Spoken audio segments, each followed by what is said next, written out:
श्री स्वामी समर्थ. स्वामी महाराज तुमच्या सर्व चांगल्या इच्छा पूर्ण करो ही स्वामींच्या चरणी प्रार्थना करते आणि आजच्या या नवीन व्हिडिओला सुरुवात करते. येत्या 30 एप्रिलला वार बुधवार या दिवशी आलेली आहे अक्षय तृतीया. अक्षय तृतीया हा आपल्या हिंदू धर्मातील अनन्यसाधारण महत्त्वाचा दिवस असतो. या दिवशी तुम्ही जे काही काम करता तर ते अक्षय असतं. त्यामुळे या दिवशी आपल्या पितरांची सेवा करायची असते. संपूर्णपणे हा दिवस आपल्या पितरांच्या सेवेसाठी समर्पित असतो. त्याचबरोबर या दिवशी माता लक्ष्मी आणि भगवान विष्णूंची देखील उपासना केली जाते.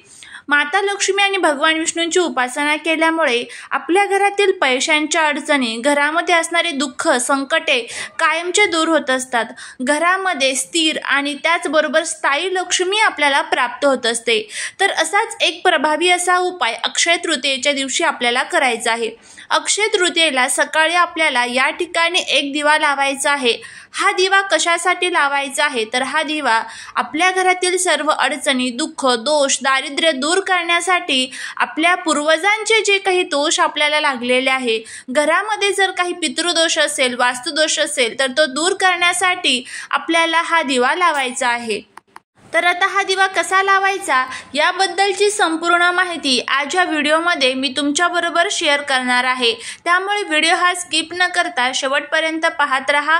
चॅनलवरती नवीन असाल तर सबस्क्राईब करा आणि असेच नवनवीन व्हिडिओ बघण्यासाठी बेल आयकॉनलाही प्रेस करा, म्हणजे माझ्या सर्व नवीन व्हिडिओंचं नोटिफिकेशन तुम्हाला मिळेल आणि तुम्ही एक पण व्हिडिओ मिस करणार नाही.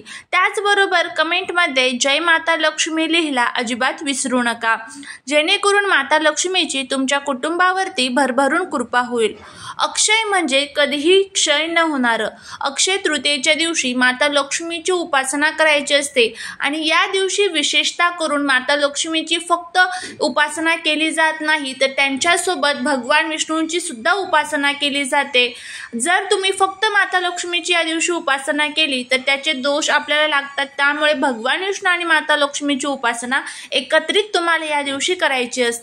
त्याचबरोबर घरामध्ये जर पितृदोष असेल, बघा, जर घरात ज्या वेळेस पितृदोष तयार होतो त्यावेळेस घरामध्ये अनेक प्रकारचे संकटे, दुःख, दोष, दारिद्र्य, अडचणी ह्या सुरू होत असतात आणि अक्षय तृतीयेला पितृदोष दूर करण्यासाठी काही विशेष वस्तूंचं दान केलं जातं. मग हे दान तुम्ही गोरगरिबांना करू शकता आणि यथाशक्ती तुम्ही हे दान करू शकता. मग तुम्ही अन्नदान, वस्त्रदान, निवारा दान करू शकता, पैशांचं दान करू शकता, पाण्याने भरलेला मटका म्हणजेच मातीचं भांड त्यामध्ये पाणी भरायचं आहे हेही तुम्ही दान करू शकता. नाही तुम्हाला पाणी भरायचं तर एखादं मातीचं भांड घ्यायचं आहे, त्यामध्ये तुम्हाला थोडेसे तांदूळ, गहू, जे धान्य तुमच्याकडे असेल ते भरून जर तुम्ही दान केलं तर ते अक्षय पात्र दान केल्याचं पुण्य आपल्याला मिळतं आणि आपल्या घरामध्ये कधीच धनसंपत्तीची कमतरता येत नाही. पण ह्या वस्तू ज्या वेळेस तुम्ही दान करणार आहात तर त्या तुम्ही गरजू व्यक्तीलाच दान करायचे आहे, हे लक्षात ठेवा.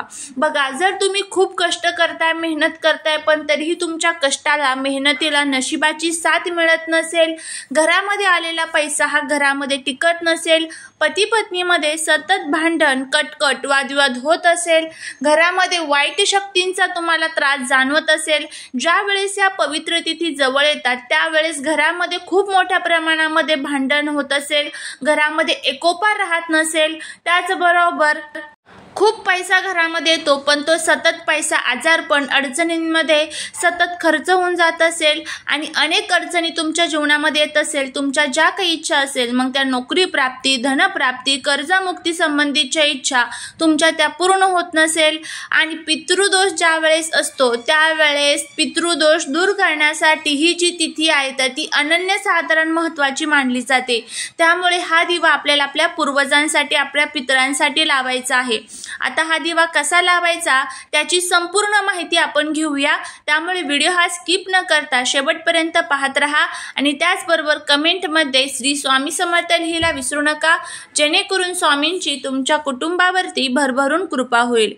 त्याचबरोबर बघा, दिवा हा बुद्धीचे, ज्ञानाचे आणि त्यागाचे प्रतीक असतो. दिवा ज्या प्रकारे आपल्याला अंधाराकडनं प्रकाशाकडे नेण्याचं काम करत असतो, त्याच पद्धतीने ज्या प्रकारे ह्या दिव्याची ज्योत असते, आपल्याला जसं प्रकाशाची गरज असते तशीच आपल्या पूर्वजांना सुद्धा प्रकाशाची गरज असते. आपल्या संपूर्ण जे 12 महिन्यांचं एक वर्ष असतं, तर तो त्यांचा एक दिवस असतो. इतका खडतर प्रवास हा आपल्या पूर्वजांचा असतो. त्यामुळे पूर्वजांच्या आत्म्याला शांती मिळण्यासाठी, त्यांच्या जीवनामध्ये सुद्धा हा जो प्रकाश आहे तर तो निर्माण होण्यासाठी, त्यांचा पुढचा जो प्रवास आहे तर तो सुखकर होण्यासाठी आपल्याला हा दिवा लावायचा आहे.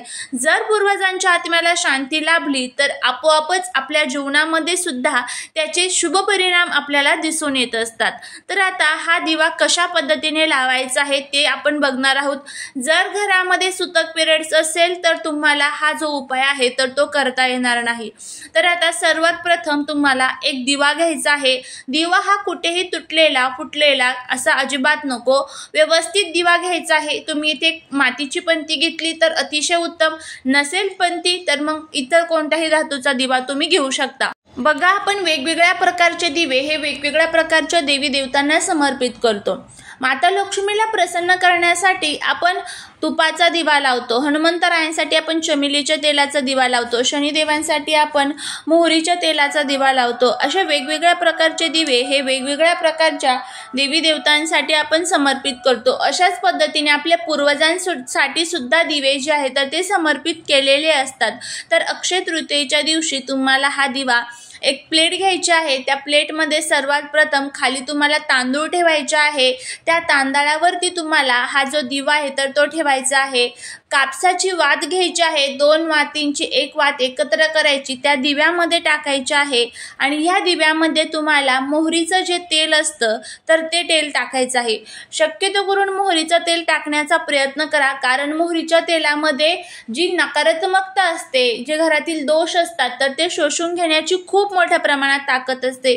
पण नसेल तुमच्याकडे मोहरीचं तेल तर मग तुम्ही जे कोणतं तेल तुमच्याकडे असेल ते तेल वापरलं तरीही चालेल. पूजेसाठीचं तेल असतं आपल्याकडे ते वापरू शकता. त्याचबरोबर ह्या दिव्यामध्ये तुम्हाला काळे तीळ टाकायचे आहे, कारण हा दिवा आपण आपल्या पूर्वजांसाठी लावत आहोत. त्यामुळे काळे तीळ टाकायला अजिबात विसरू नका. त्यानंतर तुम्हाला तुमचे हातपाय जे आहेत तर ते स्वच्छ धुवून घ्यायचे आहे आणि त्यानंतर ह्या उपायाला सुरुवात करायची आहे. सकाळी 11:30 ते 12 या कालावधीमध्येच तुम्हाला हा दिवा लावायचा आहे. हा कालावधी आपल्या पूर्वजांचा असतो अक्षय तृतीयेच्या दिवशी, तर या कालावधीमध्ये तुम्हाला हा दिवा लावायचा आहे.